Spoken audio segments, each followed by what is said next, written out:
बड़ा नंबर है तो, है ना। अफोर्ड नहीं करना चाहता हूँ,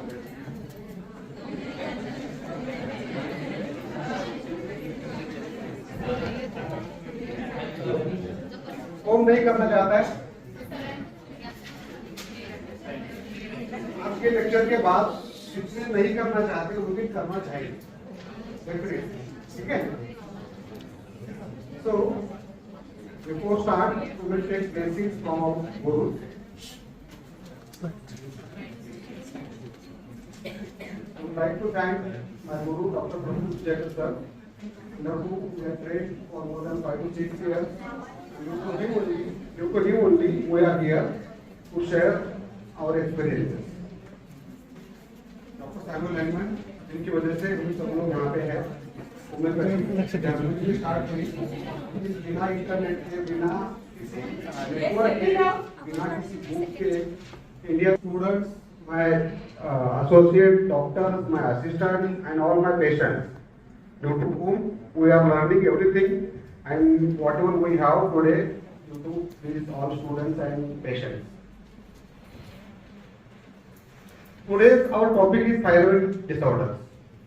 So before start thyroid disorders, I would like to hear from all of you what are the thyroid disorders और thyroid होता क्या है, कोई बोलेगा?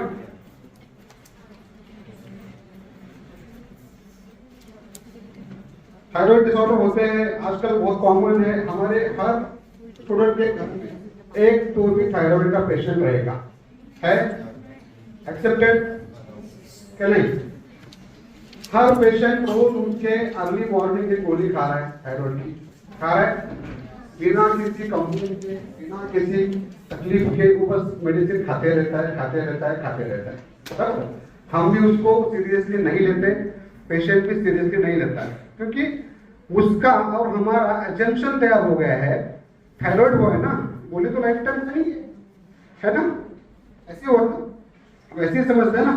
सो जब वो गोली खा रहा है तो उसके कॉम्प्लिकेशन ना उसे पता है ना हमें पता है, और इस चीज का भी जो नॉलेज है ना उससे है ना हमें है। So if we understand this disease in our homoeopathic way, then definitely we will try to treat this type of disorders with confidence. होता क्या है कि आपको सिखाया गया है जैसे थायराइड ऐसे है, सिस्टमिक डिसऑर्डर है, स्ट्रेस की वजह से होता है, इसका गोली नहीं खाएंगे तो अदर सिस्टम पे इफेक्ट होगा, ऐसे ना, ऐसे सिखाया गया ना। तो हम क्या करते हैं, डर के पेशेंट का गोली चालू रखते हैं, होता है ना ऐसे, है ना, बराबर। तो क्या हो जाएगा उससे, पेशेंट तो स्टैग्नेंट हो जाएगा। जब कॉम्प्लिकेशन हो गए तब पेशेंट को पता नहीं या हमें पता नहीं कि क्या हो रहा है, बराबर। तो ये टालने के लिए हमने एक रिसर्च चालू किया कि थायराइड का रीजन ढूंढना है, ठीक है, थायराइड डिसऑर्डर हो रहा है तो उसका टाइप कौन सा है, उसका सिम्टम्स क्या है और उसका सोल्यूशन क्या है। Because we are practising homoeopathy, homoeopathy में इतना तो समझते हैं कि डिसीज आर नॉट डिसीजेस, है कि नहीं, कोई भी डिसीज है क्या, हम फिलोसॉफी पढ़ते हैं, क्या है डिसीज, क्या है, क्या है, क्या है डिसीज, क्या है, derangement of vital force, right. और क्या है, वाइटल फोर्स डिरेंज हुआ है, हम ट्रीट कहां से कर रहे हैं, थायरोक्सिन से, कार्बिनोजोल से, कैसे चलेगा, नहीं चलेगा ना, ठीक है नहीं। सो होम्योपैथ क्या बोलता है, कोई भी डिसीज ये होता है कि डिसीज हमारी बॉडी का एक डिफेंस मैकेनिज्म है, बॉडी को हेल्प करने के लिए कुछ सिम्टम्स तैयार हो गए, बराबर, राइट, बराबर, है कि नहीं। सो थायराइड के सिम्टम्स आए, थायराइड के सिम्टम्स दिख रही है, पैथोलॉजी दिख रही है, एलोपैथ बोलेंगे कि ये पैथोलॉजी है, लेकिन हमें पता है कि पैथोलॉजी नहीं है, बॉडी में कुछ तो डिरेंज हुआ है, बॉडी में कुछ तो हार्म कर रहा है। सो कॉम्पेंसेट करने के लिए बॉडी सिम्टम तैयार कर रही है, राइट, बराबर है। सो हम इस वे से पढ़ेंगे तो पता चलेगा कि क्या करना है। अब ये डिसीज नहीं है, बॉडी का डिफेंस मैकेनिज्म है, तो हम पहले डिफेंस मैकेनिज्म समझना पड़ेगा, डिफेंस क्या है, बराबर है। तो उसके लिए पहले हम थायराइड ग्लैंड से स्टार्ट करते हैं, डिफेंस कैसे चलता है, ठीक है। Next, thyroid gland is an simple, hello, thyroid gland simply the thyroid vertebrate gland. Thyroid gland is found in the neck below the thyroid cartilage. The isthmus is located independent of the cricoid cartilage. ये सब आपने पढ़ा है, repeat करने की जरूरत नहीं है वैसे। Next, the thyroid gland controls, क्या कंट्रोल करता है thyroid gland? Quickly the body use of energy. So thyroid क्या करती है? बॉडी का एनर्जी यूजेज कंट्रोल करती है, ठीक है। जितनी एनर्जी बॉडी में यूज करनी है, जितनी नहीं करनी है, ये सब का जो कंट्रोल है वो थायराइड ग्लैंड के पास रहता है। Then thyroid gland makes proteins and controls how sensitive the body is to the other hormones. So क्या करती है थायराइड ग्लैंड? हार्मोन्स को कंट्रोल करती है, प्रोटीन सिंथेसिस को कंट्रोल करती है और बॉडी का एनर्जी यूटिलाइजेशन कंट्रोल करती है, ठीक है। Next, it participates in this process by producing thyroid hormone. The principal one being triiodothyronine means T3 and thyroxine, which can sometimes be referred as tetraiodothyronine means T4. Okay. Next, these hormones regulate the rate of metabolism and affect the growth and rate of function of many other systems in the body. T3 and T4 are synthesized from both iodine and tyrosine. The thyroid also produces calcitonin, which plays a role in calcium homeostasis. Next, hormonal output from thyroid is regulated by thyroid stimulating hormone produced by anterior pituitary. अब thyroid gland whole body को control करती है, बराबर, सब energy को। अब उसका भी एक कंट्रोलर है, उस ग्लैंड का भी, कौन है? एंटीरियर पिट्यूटरी, बराबर है। वो क्या करती है? टीएसएच रिलीज करती है। अब इसका भी एक कंट्रोलर है, क्या कंट्रोल है उसका? Thyrotropin releasing hormone TRH. कहां से रिलीज होता है? हाइपोथैलेमस से। Okay, so see how our body is complex, कितना एक के ऊपर एक डिपेंडेंसी बना के रखी गई है। क्यों बनाई है पता है? क्यों बनाई है? इतना एक के ऊपर एक ऑर्गन्स डिपेंड है, क्यों है? इतना बॉडी को कॉम्प्लेक्स क्यों किया गया है पता आपको? पहले तो सिंपल से थे ना, तो सिंपल रखते थे, क्यों कॉम्प्लेक्स किया गया? कॉम्प्लेक्स करने से, एक दूसरे पे डिपेंडेबल करने से हमारी इफिकेसी बढ़ती है, हमारी लाइफ एक्सपेक्टेंसी बढ़ती है। सो हमें ज्यादा सर्वाइव करने के लिए, ताकत देने के लिए, हमें ज्यादा बेटर इवॉल्व होने के लिए कॉम्प्लेक्स किया गया। So we develop from simple to complex for better evolution. Okay, right? Next, so the thyroid gets its name from Greek word shield due to shape of the related thyroid cartilage. The most common problem of thyroid gland consists of an overactive thyroid gland referred as hyperthyroidism and underactive thyroid gland referred as hypothyroidism. Okay, next. तो in short क्या है? Thyroid क्या करता है? हमारे body का energy distribution control करता है, बराबर है ना? सो हम इसको कह सकते हैं, हमारे गांव में इलेक्ट्रिसिटी डिस्ट्रीब्यूट होती है, हमारे घर में इलेक्ट्रिसिटी डिस्ट्रीब्यूट होती है। कैसे होती है पता है आपको? कैसे होती है? आप गांव में रहते होंगे ना, तो गांव के बाहर एक 33 kV सब सेक्टर रहता है इलेक्ट्रिसिटी का, रहता है कि नहीं? That center controls whole energy of that village. Okay, अभी यहाँ पे भी क्या रहेगा? आपके कॉलेज के नीचे एक कंट्रोल सेंटर रहेगा, फुल इलेक्ट्रिसिटी का, बड़ा एकदम वायर आया हुआ है, उसको डिस्ट्रीब्यूट किया है, उसको एक वायर जमीन में डाला है, ऊपर डाला है, एक साइड में डाला है, बराबर है, उसको क्रॉस कनेक्शन करके उसको स्ट्रॉन्ग किया गया रहता है, बराबर है। सो वैसे ही होल बॉडी का एनर्जी का डिस्ट्रीब्यूशन करने के लिए एक सेंटर बनाया गया, उसका नाम है थायराइड ग्लैंड। इसलिए हम उसको क्या कहेंगे? Power house of our body. Okay, so what is thyroid gland? It is a power house. Next,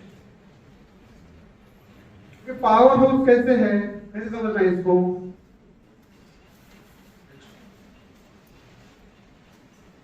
Primary function of thyroid is production of hormones triiodothyronine, thyroxine and calcitonin. Up to 80% of the T4 is converted to T3 by peripheral organs such as the liver, kidney and spleen. T3 is several times more powerful than T4, which is largely a prohormone, perhaps 4 or even 10 times more active. ठीक है, ये पढ़ा है आप सब लोगों ने। Automatically बाद में क्या होता है, T3 बाद में T4 में कन्वर्ट हो जाता है क्या नहीं, बराबर। Next, so thyroxine is an anabolic hormone, but if it is an excess amount, then it works as a catabolic hormone. What is anabolic hormone?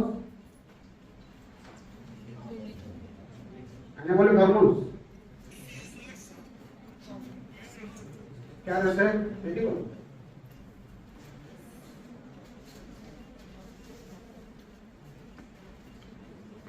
तो बोलेगा आस्था बोल।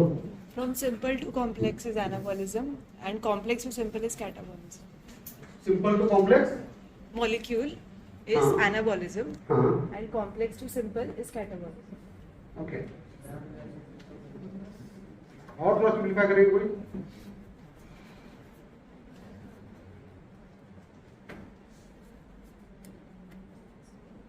सिंपल टू कॉम्प्लेक्स एनाबोलिज्म, बराबर। मीन्स व्हाट, एनर्जी जमा करना, accumulate करना और distribute करना, ठीक है, ये हो गया एनाबोलिज्म। कैटाबोलिज्म क्या है, ऑलरेडी जो एग्जिस्टिंग एनर्जी है उसको यूटिलाइज करना। सो व्हाट हैपेंस, थायरोक्सिन क्या करता है, व्हेन ही स्टार्ट फंक्शनिंग, पहले एनाबोलिज्म के वे से स्टार्ट करेगा, मींस पहले डिस्ट्रीब्यूशन का ही काम करेगा और कुछ नहीं करेगा। But when this work is excess, then he try to take energy from other organs, उसको हम कैटाबोलिज्म बोलेंगे, बराबर। जब तक ये नॉर्मल काम कर रहा है, ये आपकी बॉडी का एनर्जी मेंटेन करने के लिए काम करेगा। Anabolism is to maintain the energy, okay, and catabolism for disintegration of energy. And जब ये एक्सेस काम करेगा तो बॉडी का एनर्जी डिसइंटीग्रेट करेगा, बॉडी का एनर्जी ब्रेक करेगा, ठीक है। सो पहले क्या करेगा, एनाबोलिज्म करेगा, और जब कंट्रोल नहीं हुआ, एक्सेस हुआ, तो कैटाबोलिज्म करेगा। तो इसके फंक्शंस क्या है, सबसे पहला फंक्शन है हमारा मेंटल डेवलपमेंट, सेकंड फंक्शन है BMR regulation, means basal metabolism rate regulation, third function है फिजिकल ग्रोथ, फोर्थ फंक्शन है make sensitive to adrenergic drive, ठीक है। व्हाट इज एड्रेनर्जिक ड्राइव, क्या है बोलो,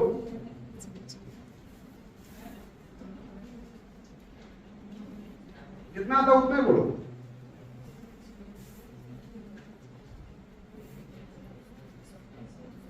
क्या है,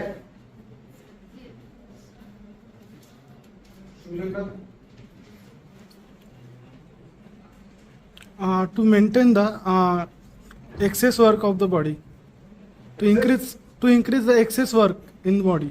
Okay. To control the stimuli, ठीक है, हमारे बॉडी को स्टिमुलेट करते रहना, बराबर। समझो अभी हम है, सुबह यहाँ पे आए, 2 लेक्चर किए, समझाते कि नहीं, 3 लेक्चर किए, समझाते हैं। उसके बाद आधा घंटा हमने खाली नैप लिया या ब्रेकफास्ट लिया या कुछ खाया और थोड़ा सा बैठ गए। Again our body start to recharge, है कि नहीं। तो बॉडी को रिचार्ज करके रखना, ये है एनर्जेटिक ड्राइव, बराबर है। तो कांस्टेंट तुम्हारी बॉडी को एनर्जेटिक रखना, ये काम है थायराइड ग्लैंड का, ठीक है। And then protein synthesis. अब आप सोचो कितने काम है इसके, तो बचा क्या, सब काम थायराइड ग्लैंड ही कर रहा है, बराबर है। That's why we are saying that it is an power house of our body, बराबर, ठीक है। नेक्स्ट,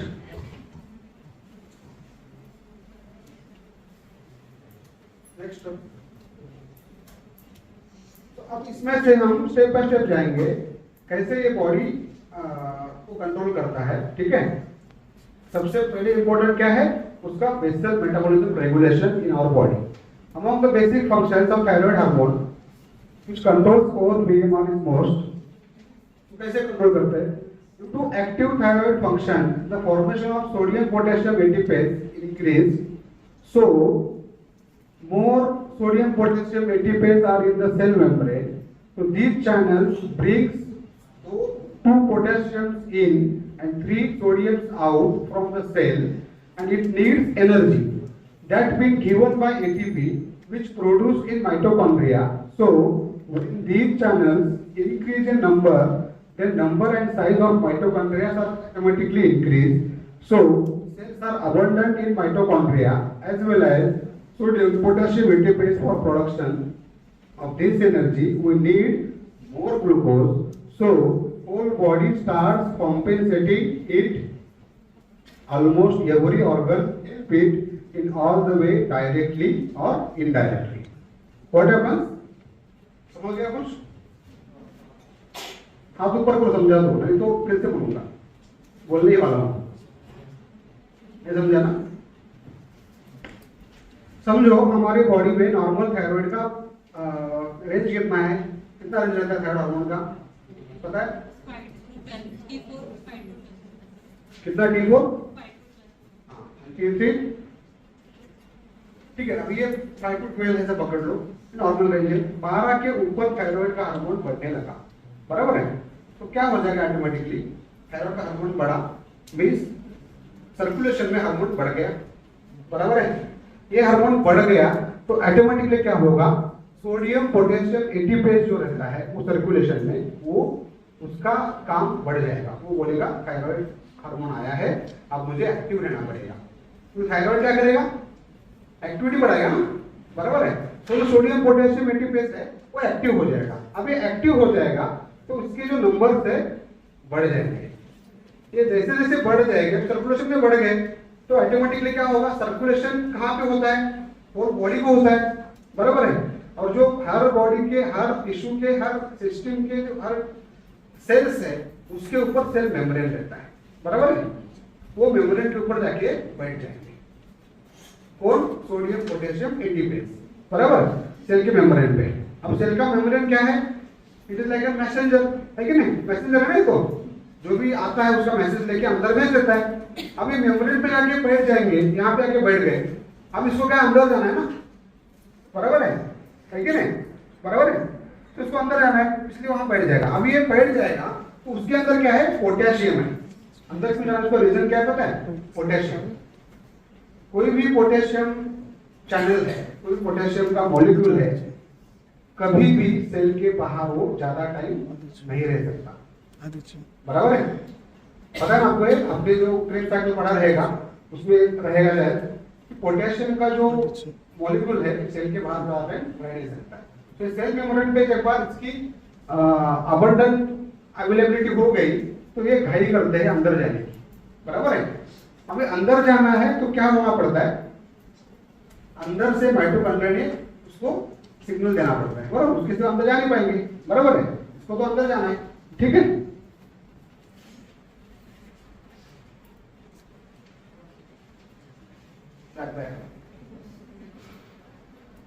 ठीक है, सो ये ऑटोमेटिक अंदर जाने की कोशिश करेंगे। उसके लिए क्या चाहिए? मोर एटीपी चाहिए अंदर जाने के लिए, बराबर है? एटीपी ज्यादा रहेगी तो माइटोकॉन्ड्रिया एक्टिव होकर उसको ओपन करेगी और अंदर ले लेगी, ठीक है? So these channels brings 2 potassium channel molecules and 3 sodium molecules, 2 potassium molecules in and sodium molecules out, ठीक है? तो उसमें जो सोडियम पोटेशियम एटीपेज था उसमें से पोटेशियम अंदर जाएगा, सोडियम बाहर रह जाएगा, बराबर है कि नहीं? So it needs energy that been given by ATP, बराबर है कि नहीं? Which produce in mitochondria. So when these channels increase in number, then number and size of mitochondria are automatically increase. So ये ज्यादा चैनल बढ़ने लगे body में तो ज्यादा एटीपी बनने लगेगी, बराबर है? ज्यादा एटीपी की डिमांड बढ़ेगी, ज्यादा एटीपी बढ़ गई so cells are abundant in mitochondria as well as sodium potassium ATPase for production of this energy we need more glucose. अब ज्यादा एटीपी बनानी है, ज्यादा माइटोकॉन्ड्रिया में ज्यादा काम करना है तो क्या लगेगा? एटीपी बनाने में क्या चाहिए? ग्लूकोज चाहिए, बराबर है? तो बॉडी और ग्लूकोज लेगी, बराबर है? So whole body start to compensate the glucose mechanism, बराबर है कि नहीं? तो पोटेशियम को अंदर लेने के लिए बॉडी अपनी क्या करेगी, खुद की जो स्टोर की हुई एनर्जी है उसको वेस्ट कर देगी, निकाल देगी, बराबर है। तो ऐसे पोटेशियम अंदर गया, ठीक है। पोटेशियम का ड्रग कौन सा है? काली ग्रुप। पता है काली ग्रुप कैसे रहते हैं? कैसे रहते हैं काली ग्रुप? आपको ये समझ में आया तो होल काली ग्रुप समझ में आएगा। कैसे पता है? ये क्या कर रहा है? सेल मेम्ब्रेन पे पोटेशियम बैठा है, बराबर। इसको कहां जाना है? अंदर। सेल को जरूरत नहीं है इसकी, लेकिन इसको जाना है अंदर, बराबर है। तो काली लोग कैसे रहते हैं, उनको फैमिली की जरूरत रहती है, इसलिए वो फैमिली में रहते हैं। उनका काम हो गया, फैमिली से बाहर निकले। मोस्ट सेल्फिश पीपल्स आर कालीज। और हमने बुक में पढ़ा है उल्टा, कालीज फैमिली ओरिएंटेड पर्सन, ऐसे पढ़ा है ना, बराबर है। तो वो फैमिली ओरिएंटेड क्यों है पता है? क्योंकि उसको फैमिली की एनर्जी की नीड है। उसको पता है इनके सिवा मेरा कुछ नहीं चलने वाला, मुझे सर्वाइव करना है तो ये लोग चाहिए। सो वो तब तक ही अंदर रहेगा जब तक उसकी नीड है। एज सुन एज उसकी नीड खत्म हो गई, एटीपीज खत्म हो गए, तो बाहर आ जाएगा। अंदर क्या जाएगा? क्या जाएगा अंदर? कैल्शियम। पता है कैल्शियम कहां पर रहता है? Calcium always rest on that cell membrane, बराबर है कि नहीं? बॉडी में हमने फूड ले लिया, उसका ऑक्सीडेशन हो गया, उसका ग्लाइकोजेनेसिस हो गया, ग्लाइकोलियोजेनेसिस हो गया, एटीपीज बन गए। तो एटीपीज अंदर जो बैठा हुआ पोटेशियम रहता है वो ले लेता है, बराबर, और वो बाहर आ जाता है। जैसे ही बाहर आएगा कैल्शियम अंदर जाएगा। तो calcium is more sacrificing molecule and potassium is more selfish molecule. आपको एक बार ये प्रोसेस समझ में आ गई, आप अभी पूरा काली का ड्रग पढ़ लो, आपको पता चलेगा उसका हर सिम्टम, उसका हर पैथोलॉजी इसके ऊपर ही डिपेंड है, ठीक है।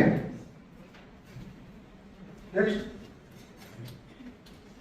तो डायरेक्ट इफेक्ट हो गया एटीपीज पे, सेल पे, ऑटोमेटिक सेल को उसने यूटिलाइज किया, एटीपीज को यूटिलाइज किया, तो सेल की डिमांड और ग्लूकोज की हो गई, बॉडी और ग्लूकोज मांग रही है, बराबर है, ठीक है। अब इसका इनडायरेक्ट भी इफेक्ट रहता है कुछ ऑर्गन्स पे। किस पे रहता है? सीएनएस पे, रेटिना पे, गोनाड्स पे, लिम्फ नोड पे, स्प्लीन पे। तो डायरेक्ट किसमें देखा है? बीएमआर में, फिजिकल ग्रोथ में, मेंटल डेवलपमेंट में, प्रोटीन सिंथेसिस में, और इनडायरेक्ट किसमें है? इन सब में। Means almost in every cell, in every organ thyroid function is important, बराबर। Next, so body functions of thyroid और T3 functions, how does body organ helps in BMR? so क्या होगा? अभी ये जो डिमांड था सोडियम पोटेशियम एटीपीज अंदर गया और वो ज्यादा ग्लूकोज की मांग कर रहा है, बराबर है, क्योंकि उसको ज्यादा ग्लूकोज चाहिए, उसके साथ अंदर जाएगा नहीं। वो ग्लूकोज कहां से मिलेगा? कहां से मिलता है ग्लूकोज? फूड से, है कि नहीं? हम जो लोग फूड खा रहे हैं, तो क्या होगा? For this body need more oxygen, more food, बराबर है, मोर ग्लूकोज, सो मोर एक्सक्रीटरी प्रोडक्ट, ठीक है। सो क्या होगा? मोर फूड मीन्स क्या होगा? वो डिमांड पूरी करने के लिए हमारी जो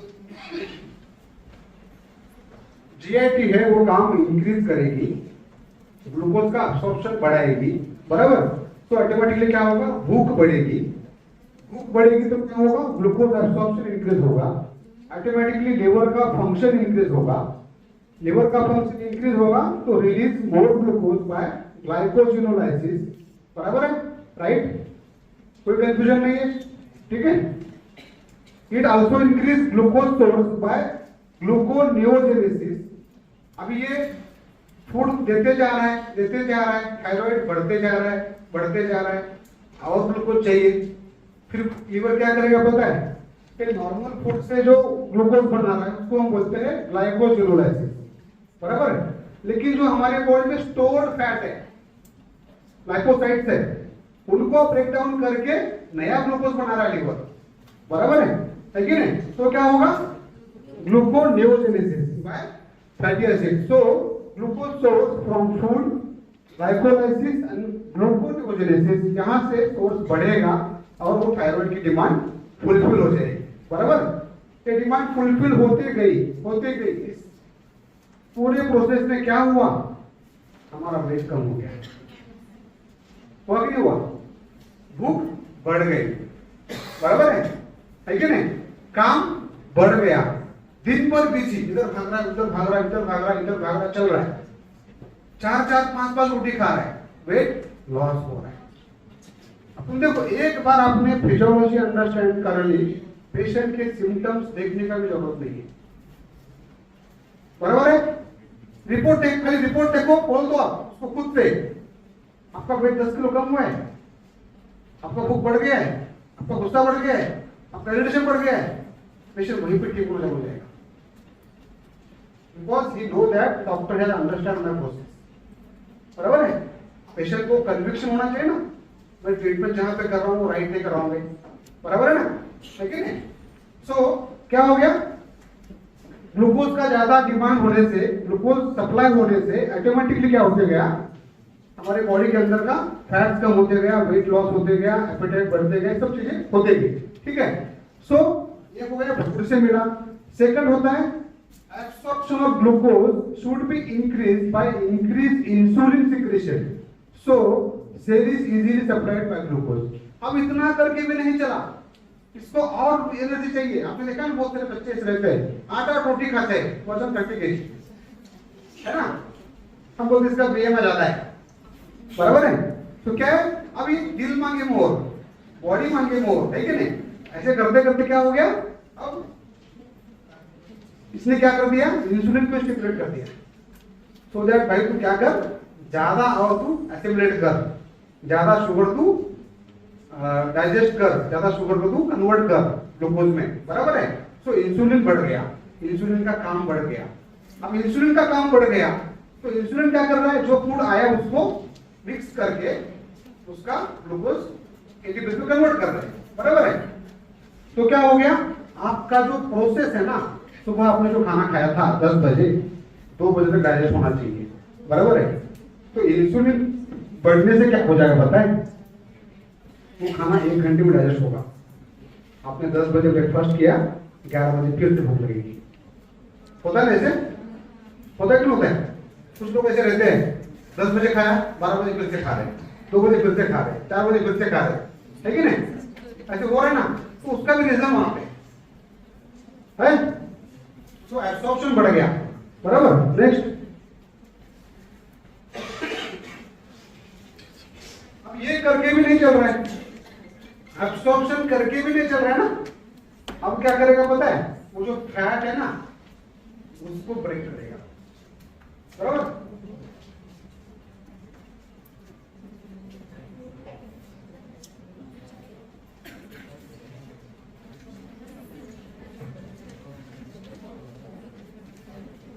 क्या करेगा, पहले क्या हुआ, मोर फूड, फूड की डिमांड, ज्यादा फूड से डिमांड फुलफिल किया। नेक्स्ट क्या हुआ, एब्सॉर्प्शन बढ़ा दिया, इंसुलिन बढ़ा के। अब थर्ड क्या करेगा, फैट को ही ब्रेक डाउन करेंगे। कैसे करेंगे, to break the fat, what is body's action, adipocytes has beta 2 receptor. हमारे एडिपोसाइट्स में बीटा 2 रिसेप्टर नाम का रिसेप्टर रहता है, which is stimulated by thyroxine। क्या होता है, ये जो रिसेप्टर है थायराइड से स्टिमुलेट होता है। तो जैसे ही तुम्हारे बॉडी के अंदर थायराइड हार्मोन बढ़ने लगेगा, बढ़ेगा, ऑटोमेटिकली क्या होगा, ये बीटा 2 रिसेप्टर एक्टिवेट हो जाएगा। सो ये क्या करेगा, सेल लोडेड विद फैट इसको एक ग्लिसरॉल से बाइंड करेगा, ग्लिसरॉल से, और ऑटोमेटिकली क्या होगा, ये free fatty acid in blood, liver, इनके साथ रिएक्ट करके इसका ग्लूकोनियोजेनेसिस करेगा। और अदर प्लाज्मा लिपिड जो है, जैसे कि एलडीएल है, फॉस्फोलिपिड्स है, ट्राइग्लिसराइड्स है, इनको भी यूज करेगा, बराबर।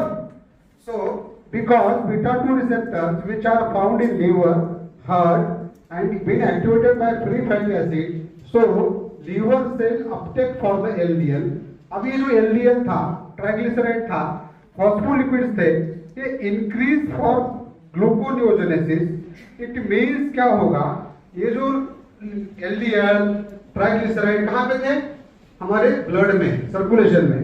अब वहां से उसको खींच के स्टिमुलेट करके ये कहां पे लेके गया, लीवर में बाइंड करके। किससे बाइंड किया, ग्लिसरॉल से बाइंड करके लीवर में लेके गया। अब लीवर उसको क्या करेगा, उसका ब्रेकडाउन करके ग्लाइकोनियोजेनेसिस करके ग्लूकोज बनाएगा, एटीपीज बनाएगा, बराबर है। So it means the plasma level of these three are decreased due to influence of thyroxine hormone।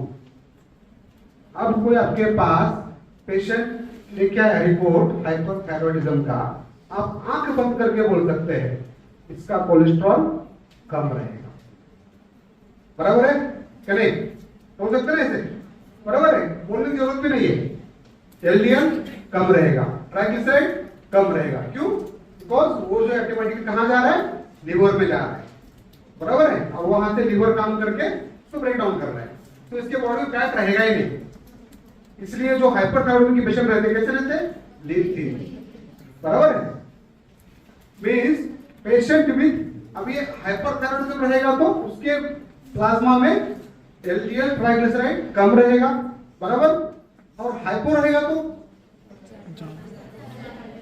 ज्यादा रहेगा। तो जिसको हाइपोथायरॉयडिज्म हो रहा है, अल्टीमेटली उसका एलडीएल बढ़ के आएगा, उसका कोलेस्ट्रॉल बढ़ के आएगा, ट्राइग्लिसराइड बढ़ के आएगा, बराबर, क्योंकि क्या हो रहा है, ये थायराइड ग्लैंड स्टिमुलेट नहीं कर रही है, किसी को हाइपो फंक्शन कर रही है, बराबर है। So patient with hypothyroidism has more plasma level of cholesterol और ट्राइग्लिसराइड और एलडीएल लेवल इज इंक्रीज, है कि नहीं। So increase BMR require more activity in organ.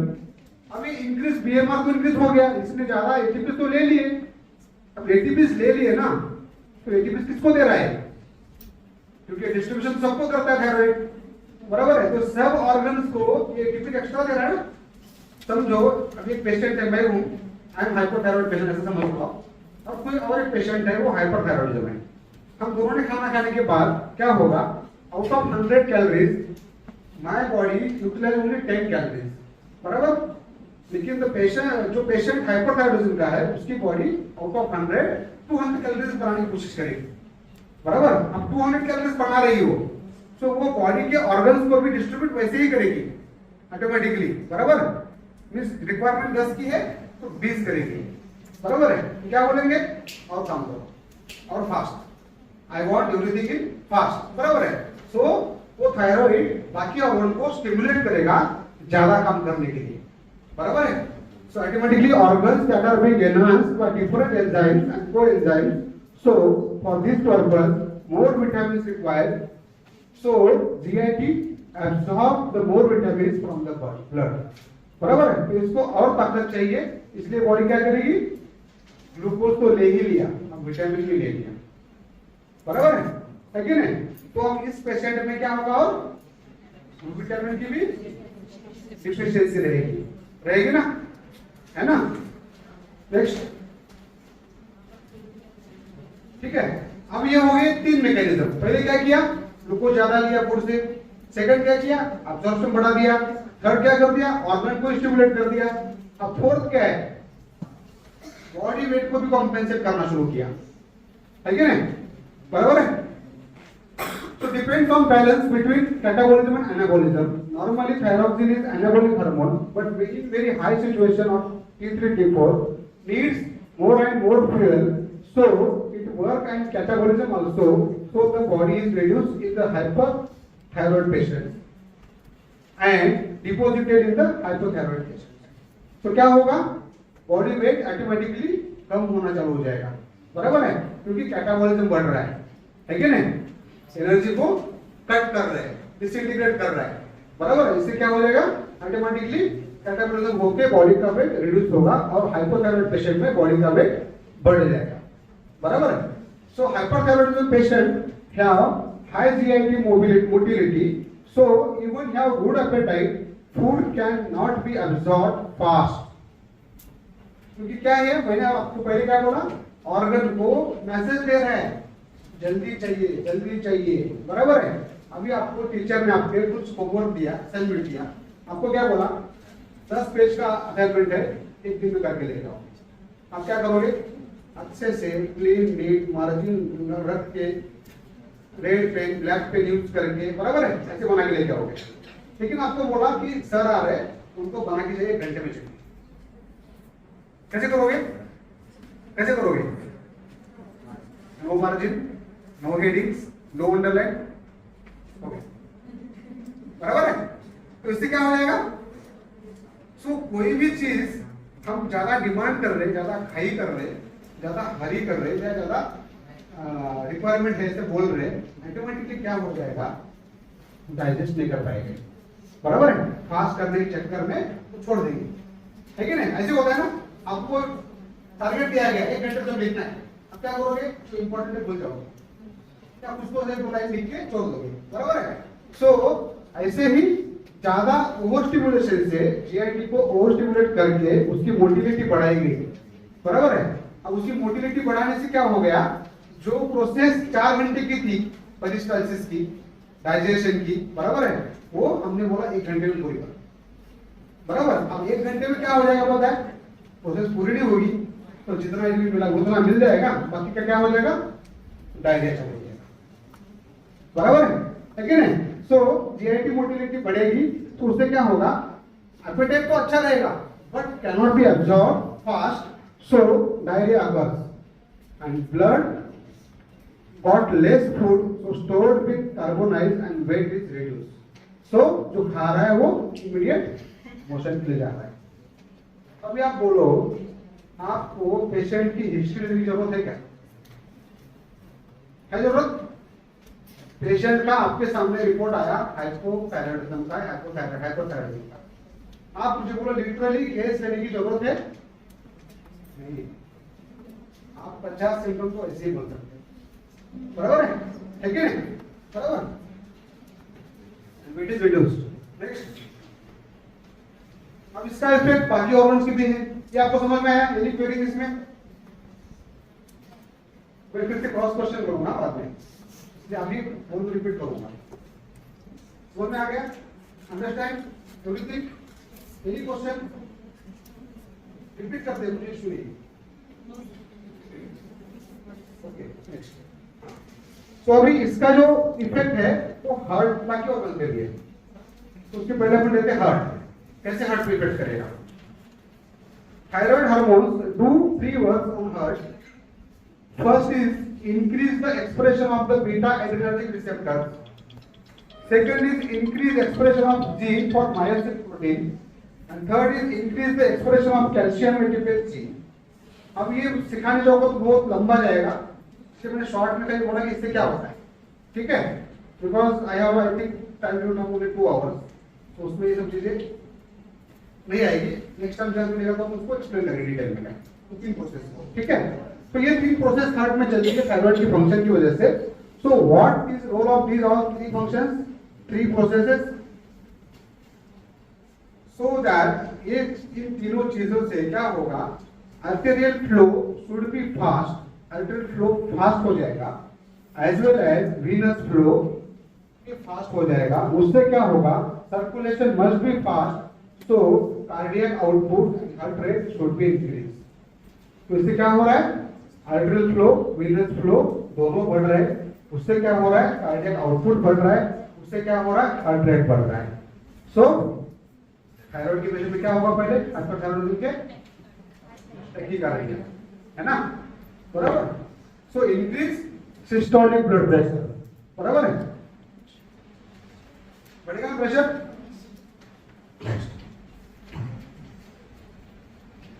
फिर आर्टरीज पे, what is role of thyroid in arteries? Thyroid body में ज्यादा बढ़ने से हमारी आर्टरीज को का डायलेटेशन हो जाएगा, आर्टरीज डायलेट हो जाएंगे।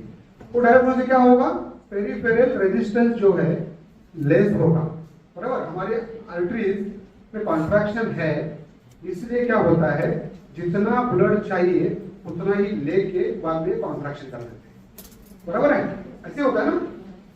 आज समझो अगर हम नॉर्मल ऐसे स्टेप कर रहे हैं तो थोड़ा सा ब्लड फ्लो हो जाएगा उस पैर में, बराबर है, लेकिन हम भाग रहे हैं कमजोर से, तो वहां ऑटोमेटिकली क्या हो जाएगा, फ्लो बढ़ जाएगा। वैसे डायरेक्ट हो जाएंगे तो उनको मैसेज मिलता है कि बॉडी नीड मोर ब्लड, बराबर। तो ऑटोमेटिकली क्या होगा, पेरिफेरल रेजिस्टेंस लेस हो जाएगा, तो blood flow will fast and diastolic pressure depend on the peripheral resistance, so the diastolic pressure is decrease. तो क्या हो जाएगा, डायस्टोलिक प्रेशर डिक्रीज हो जाएगा। सो उससे क्या होगा, हाइपरथायरॉइड पेशेंट में सिस्टोलिक प्रेशर हाई रहेगा एंड डायस्टोलिक प्रेशर लो रहेगा। Getting my point, systolic pressure high रहेगा, डायस्टोलिक लो रहेगा। मींस कैसे, नॉर्मल प्रेशर क्या है 120 80, what is the difference between 120 and 80 40, बराबर। लेकिन ये जब हाइपरथायरॉइड पेशेंट रहेगा इसमें क्या होगा, सिस्टोलिक 160 डायस्टोलिक 80, बराबर। प्रोसेस इतनी ब्यूटीफुली एक्सप्लेन किया हुआ है सब बुक्स में, हम अंडरस्टैंड करेंगे तो कुछ करने की जरूरत नहीं है। आपने खाली पेशेंट का बीपी भी चेक किया और पता चला कि 160 80 है, आप आंख बंद करके बोल सकते हैं कि T3 बड़ा रहेगा, एलडीएल कम रहेगा, ट्राइग्लिसराइड कम रहेगा, वेट लूज हो रहा है, बराबर है, सब चीजें ऐसे होती, बराबर है क्या नहीं। तो क्या होगा, ये जो गैप है सिस्टोलिक और डायस्टोलिक का मोर देन 40 रहेगा, which is an indication of hyperthyroidism, ठीक है। नेक्स्ट, तो इसका सेकंड इफेक्ट कहां पे आएगा, रेस्पिरेटरी सिस्टम में। क्या हो जाएगा, अब ये फूड ज्यादा ले रहे हैं तो ये फूड को एसिमिलेट करने के लिए क्या लगेगा, ऑक्सीजन लगेगा, तो ऑक्सीजन की डिमांड ऑटोमेटिकली बढ़ गई, so need of oxygen is more and excretion of CO2 is increased, so the tidal volume is increased, so respiratory rate increase, बराबर है। जितना ऑक्सीजन ले रहा है उतना CO2 छोड़ते जा रहा है, बराबर है। नॉर्मल रिक्वायरमेंट हम लोग 10 लीटर की है, डिमांड कर रहा है 50 लीटर की। अब 50 लीटर को लेना, अब 50 लीटर CO2 बाहर छोड़ना, मींस क्या हो गया, टाइडल वॉल्यूम बढ़ गया, बराबर है। व्हाट टाइडल वॉल्यूम कैसे पता चलेगा, पता है, अभी हॉल में कितने बच्चे, 150 बच्चे, और 100 आगे तो क्या हो गया, टाइडल वॉल्यूम बढ़ गया। कैपेसिटी से ज्यादा जब रिक्वायरमेंट रहेगी, बराबर, और उसको हम टैकल करने की कोशिश कर रहे हैं, तब क्या होगा, टाइडल वॉल्यूम बढ़ जाएगा, बराबर। तो टाइडल वॉल्यूम बढ़ गया, उससे क्या हो गया, मिनट वॉल्यूम बढ़ गया, so the function is enhance. So patient क्या करेगा, फंक्शन एनहांस करेगा, मींस क्या करेगा, हाइपर वेंटिलेशन, बराबर है। ऐसे हाइपर वेंटिलेशन करते हैं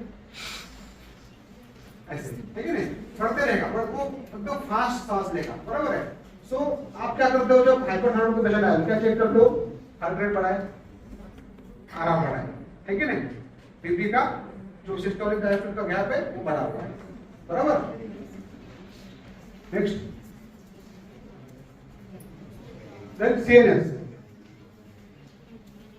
no direct effect on brain or CNS, but still produces many actions by the enhancing adrenergic receptors activity by thyroxine, so hyperthyroidism। तो CNS में क्या एक्शन है, adrenergic activity receptors को enhance करेगा। मैंने आपको पहले एक्सप्लेन किया था, what is adrenergic drive, what is adrenergic drive, body को एक्स्ट्रा स्टिमुलेट करते रहना, बॉडी को एक्टिव रखना कंटिन्यूअसली। अब बॉडी को मैंने एक्टिव रखा, नींद आएगी, आएगी नींद नहीं आएगी, इंसोम्निया होगा, है कि नहीं। बॉडी को मैंने एक्टिव रखा, बराबर है। कल लेक्चर है, कैसे जाऊंगा, टाइम पे जाऊंगा कि नहीं जाऊंगा, गाड़ी मिलेगी नहीं मिलेगी, ट्रेन से जाऊंगा कैसे होगा, बराबर है। सो मैंने क्या किया, एड्रेनर्जिक ड्राइव एक्टिव रखा, ऑटोमेटिकली मेरी एंजाइटी बढ़ गई, बढ़ी, मेरी नहीं बढ़ी है, हाँ ठीक है, बढ़ गई। उससे क्या हुआ, नींद नहीं आई, उससे क्या होगा, पैरानॉइड सिम्टम्स आएंगे, आएंगे नहीं आएंगे। तो जो पेशेंट हाइपरथायरॉइड रहते हैं ऑटोमेटिकली उनमें एंजाइटी आएगी, पैरानॉइड सिम्टम्स आएंगे, इंसोम्निया आएगा, बराबर है। देन हार्मोन्स, क्या एक्शन होगा हार्मोन्स पे? Hyperthyroidism patient needs more hormones to enhance metabolism, तो ऑटोमेटिकली क्या होगा, इंसुलिन और बाकी के हार्मोन्स को भी बढ़ाने के लिए कोशिश होगी। So insulin secretion increase, so that body take more glucose and thyroid hormone increase for the development of bone and muscles, ठीक है। तो क्या होगा, हार्मोन्स पे भी ज्यादा हाइपरथायरॉइडिज्म हो गया तो हार्मोन भी ज्यादा बढ़ जाएंगे। Then reproductive system, it does not directly affect the gonads but hypothalamus pituitary gonad axis is disturbed due to which fluctuation of thyroxine level, fluctuation of thyroxine level से क्या होगा, हाइपोथैलेमस पिट्यूटरी एंड गोनाड का जो axis है वो disturb होगा, उससे क्या होगा, next loss of libido, menstrual disturbance, polymenorrhoea, hypothyroidism, amenorrhoea और ओलिगोमेनोरिया। तो हाइपोथायरॉइडिज्म रहेगा तो लॉस ऑफ लिबिडो रहेगा, मेंस्ट्रुअल डिस्टर्बेंस रहेंगे, मींस पॉलीमेनोरिया रहेगा, जल्दी जल्दी मिल जाएंगे, और हाइपोथायरॉइडिज्म रहेगा तो ओलिगोमेनोरिया और मेनोरिया रहेगा, बराबर है। So how logical this all things, है कि नहीं, है ना। आपने एक बेसिक चीज समझ ली तो आपको ये सब चीजें ऑटोमेटिकली आ जाएगी। कोई पेशेंट आपके पास ऐसे नहीं आएगा थायराइड हुआ बोल के, लॉस ऑफ लिबिडो लेके आएगा, पॉलीमेनोरिया लेके आएगा, तो आपका काम है उसको इन्वेस्टिगेट करना, बराबर। सिमिलरली टेस्टिस क्या होगा, in hypothyroidism, especially in growing children, the soft tissue grows better like thick tongue, exophthalmos chubby looking and height is not increased as a consequence. तो similar test भी वैसे रहेगा, overall test में same function है, ठीक है।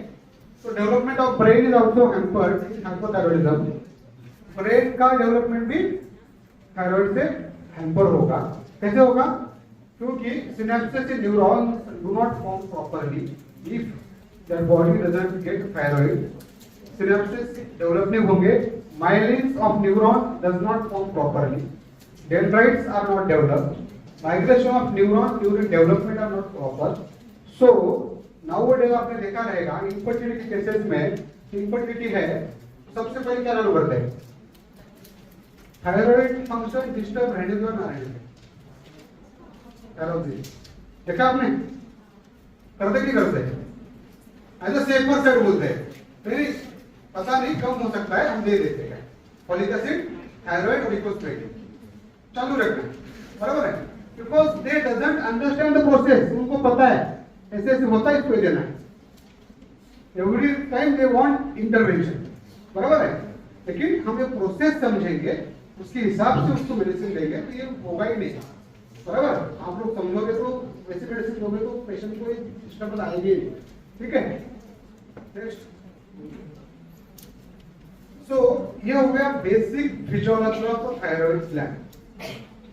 इससे और डिटेल में जाना है तो हम थायराइड का जो बेसिक सेल है थायरोसाइट्स, उसके फंक्शन के हिसाब से जाएंगे, तो it will take I think 1 to 2 days। इतना डिटेल की जरूरत नहीं है, आपने इतना समझ लिया, बाकी चीजें हम बाद में समझ सकते हैं। आप इतना समझ लो, थायराइड हमारे हर सेल को कंट्रोल करता है, हमारी हर cell directly. Any question? Thyroid हमारे हर सेल को डायरेक्टली या इनडायरेक्टली कंट्रोल करता है, बराबर है, ठीक है। सो अभी थायराइड डिसफंक्शन हो गया, क्या हो गया, डिसफंक्शन मींस क्या हो गया, डिसऑर्डर आ गया, बराबर है। तो ये डिसफंक्शन को ट्रीट कैसे करना है, तो कोई भी थायराइड में डिसफंक्शन हो रहा है तो आप पहले अंडरस्टैंड करना है एग्जैक्टली थायराइड की डिस्टर्ब हुआ है क्या, बराबर है।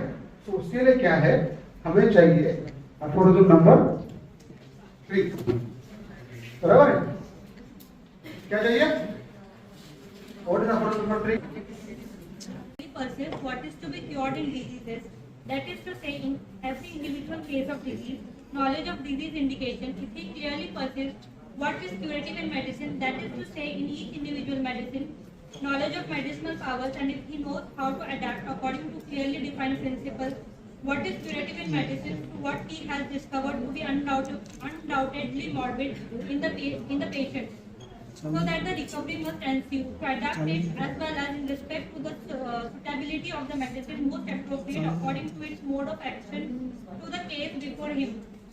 Choice of the remedy, the medicine indicated, as also in respect to the exact mode of preparation and quantity of it required, proper dose, and the proper period for repeating the dose. If finally he knows the obstacles to recovery in each case and is aware how to remove them so that the restoration may be permanent, then he understands how to treat judiciously and rationally, and he is a true practitioner of the healing art. What is it? What is to be cured in disease? Okay? Means what? आपके पास कोई patient एक disease लेके आया है, for example हम पकड़ते हैं hyperthyroidism, बराबर, ठीक है। सो हमें ऐसा नहीं करना है, हाइपरथायरॉइडिज्म है तो थायराइड अफेक्शन रेमेडीज आयोडीन देखिए, बराबर है ना, ऐसे ना थायराइड क्यों बना पीछे जाओ, बराबर है। तो हाइपोथायरॉइडिज्म क्यों हुआ? बॉडी को ज्यादा एनर्जी चाहिए थी। बॉडी को एनर्जी क्यों चाहिए थी? क्योंकि बॉडी को लग रहा था कि मैं टायर्ड हूँ, मुझे और चाहिए, बराबर है कि नहीं? वो क्यों चाहिए था? ऐसे उसके पीछे जाना, मीन्स कोई भी डिसीज के कॉज ढूंढने, बराबर है, कॉज ढूंढने है कि नहीं? सो वो कॉज पे जाना है, what is to be cure in disease and what is the curative power of medicine. Means जो कॉज आप ढूंढ लोगे तो उसका मेडिसिन ढूंढना है, बराबर है।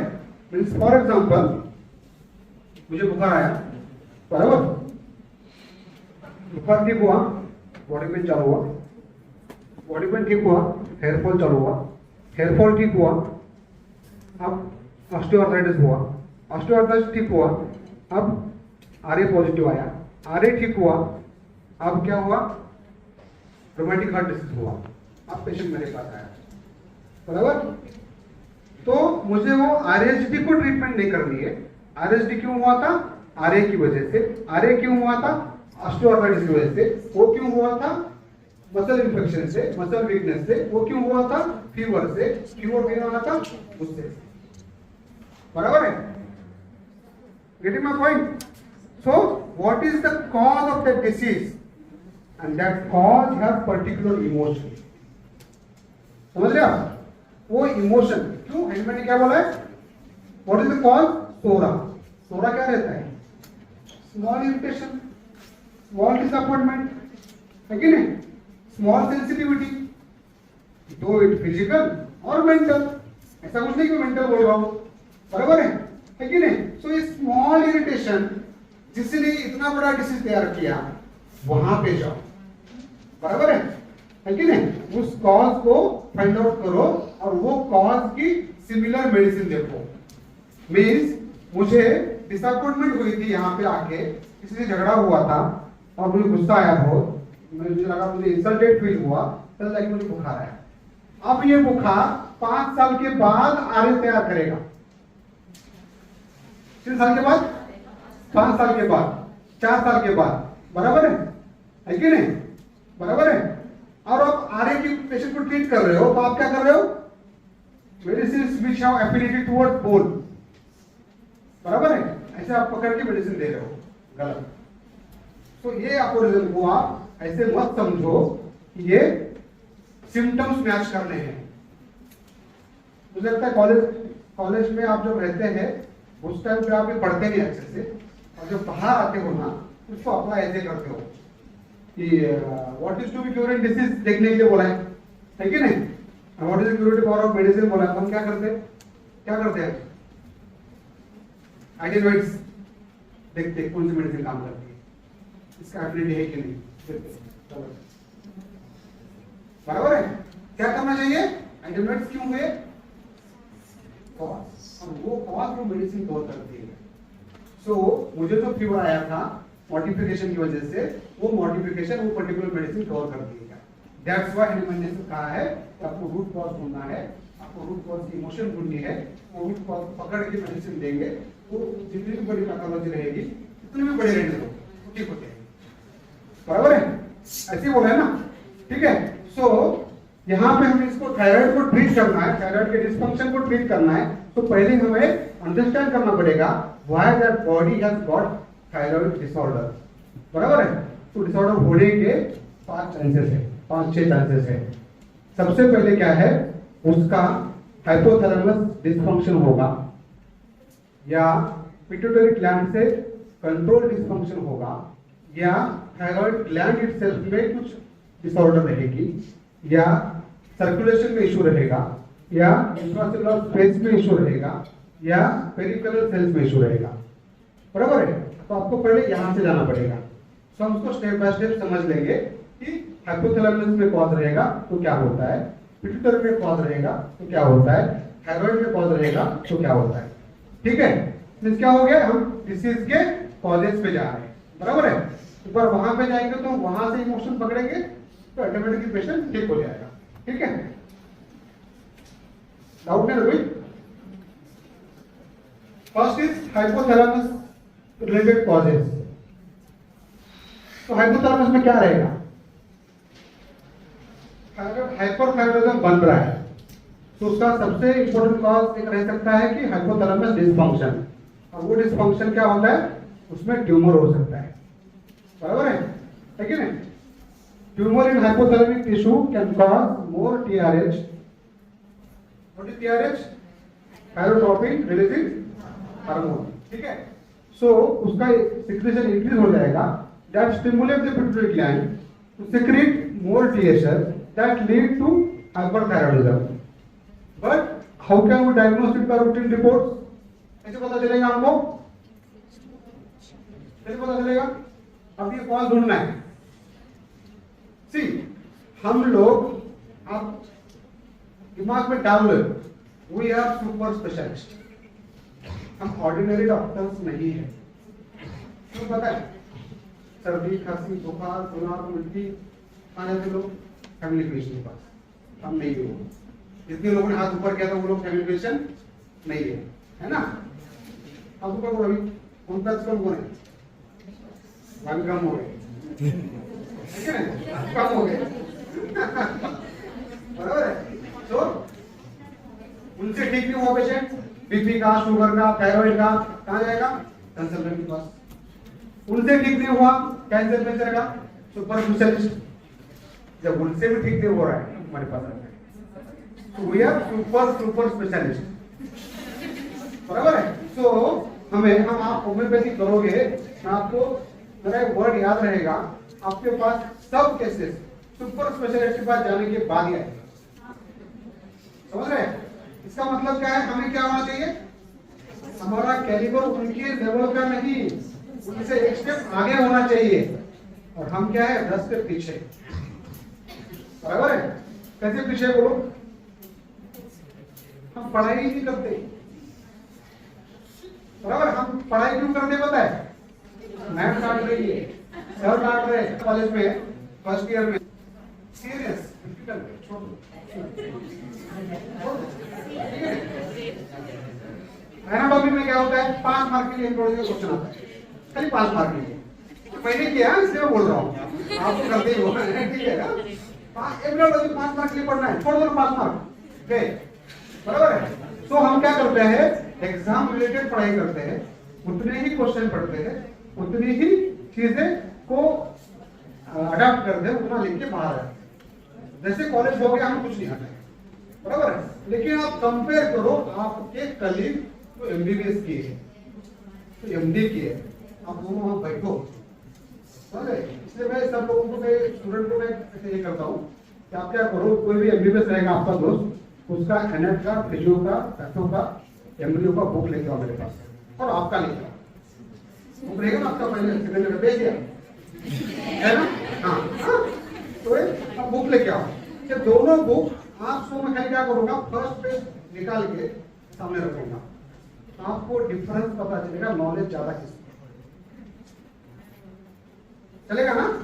उसके बुक का पूरा पोस्टमार्टम हो रहता है, ऊपर नीचे, इधर लिखा है, ऊपर लिखा है, अंडरलाइन किया है, फोल्ड किया है, ये किया। हमारा बुक नया का नया है, हम क्या करते हैं, नोट ठीक है, किसी ने तो नोट दिए वो पढ़ लेते हैं, किसी ने तो एक गाइड दिया हुआ है वो पढ़ लेते हैं, या सबसे लास्ट ऑप्शन पिछले 5 एग्जाम का क्वेश्चन पेपर निकालना है, उतने क्वेश्चन पढ़ने हैं, एग्जाम लेके आएंगे, बराबर।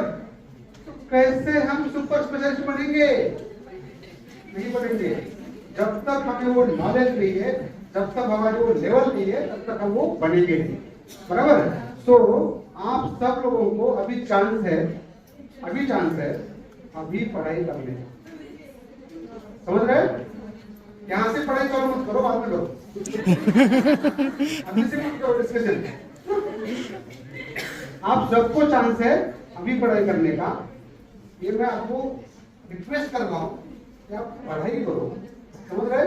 जब तक आप पैथोलॉजी फिजियोलॉजी का नॉलेज बेसिक लोगे नहीं, आप डॉक्टर बनोगे नहीं, बरोबर है? मेरी बात समझ रहे आप? तब तक आप डॉक्टर बनोगे ही नहीं, आप कई बस फिर बस टाइम पास कर रहे हैं, बराबर है? एक बार ये आ गया ना, तो आपको मैं लिटरली बोलता हूँ, आपके सामने एमडी, एमएस, डीएम सब लोग आके बैठे और मेरी क्लिनिक में आके बैठते हैं। मेरे असिस्टेंट लोग आपके पास ही सीखते हैं, वो लोग बोलेंगे आपको कि मेरे पास रोज एक तो भी एमडी पेशेंट रेफर करता है या आके बैठता है। Thousands of MDs are my patient, और उनको टैकल करने के लिए जब तुम कैलिबर तुम्हारा उतना रहेगा, तब हम होम्योपैथ सुपर स्पेशलिस्ट है, तब तक नहीं है। और ये करने के लिए एक्स्ट्रा कुछ भी नहीं लगता है। मैं आपको यहाँ पे कुछ ऐसा बोलने के लिए नहीं आया हूँ, मैं कुछ एक्स्ट्रा ऑर्डिनरी कर रहा हूँ या नया कुछ कर रहा हूँ, मेरा कुछ नया टेक्निक है, कुछ भी नहीं है। बस मैं पैथोलॉजी और फिजियोलॉजी को अच्छी तरह से जानता हूँ और उसको अप्लाई करता हूँ।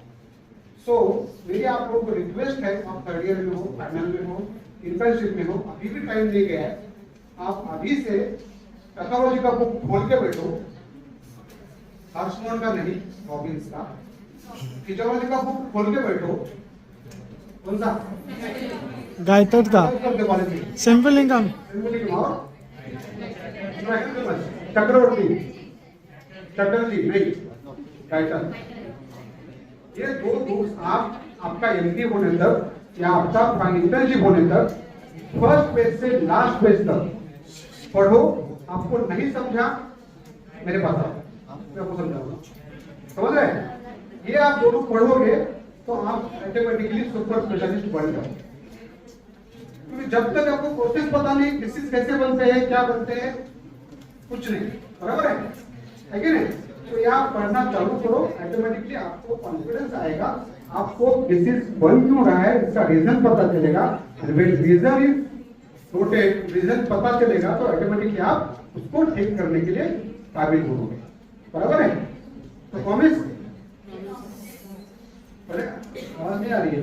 Promise, promise, promise. सो कहाँ पे हाइपोथैलेमस का फंक्शन बढ़ा हुआ है,